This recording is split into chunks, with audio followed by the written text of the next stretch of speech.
In the last section, we broke down the basics of the Postgres and cronjob helm charts. Now we are ready to make our modifications before deployment. The first thing we are going to do is to create the bash script for the database backup and restore process. We will create a separate script for the backup and restore in a folder called custom postgres docker.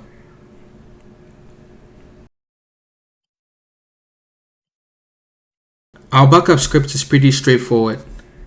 For bash scripting, the first line is called a shebang, and this is mandatory on the first line of every bash script. Next, we created two variables to define the backup file name based on the current date and hour. So the first variable file name is defined as backup.pgsql. The second variable, current time, uses a Unix function to return the current year, month, day, and hour.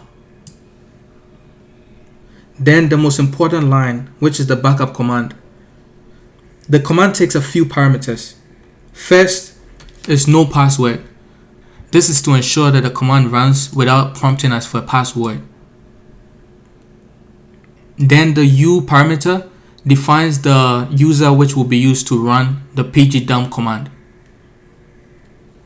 The last parameter in the command is the database name, which is Postgres. This database is created by default in the Helm chart. In a later section, I'll show exactly where it comes from.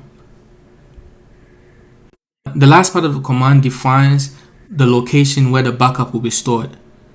And as mentioned earlier, the backup file name takes from the variable file name and current time.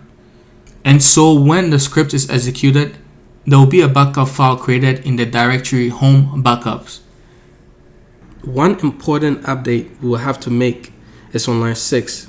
We have to define the PG password, which is the Postgres password, which will be used to authenticate to the Postgres database and run the backup command.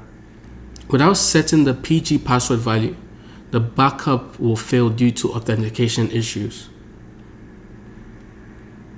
Finally, note that this PG password value will have to match the Postgres password, which is defined in the Postgres Helm chart. We will do that in a later chapter. The last command is the echo command. This will simply output backup successful after the script has been executed. After you have created your backup script, save it with a .sh extension like I've done here. My file is hence defined as backup.sh, highlighting the fact that this is a script. The restore script is very similar to the backup script. A major difference, however, is the $1 value on line 4. In bash scripting, $1 refers to the first argument passed when invoking a script. We can see that on line 4, the current time value is $1. This means that the value will be picked up from the user input. In a later lesson where we will be manually running the restore script, we will go over exactly how a user input is used to run the restore script.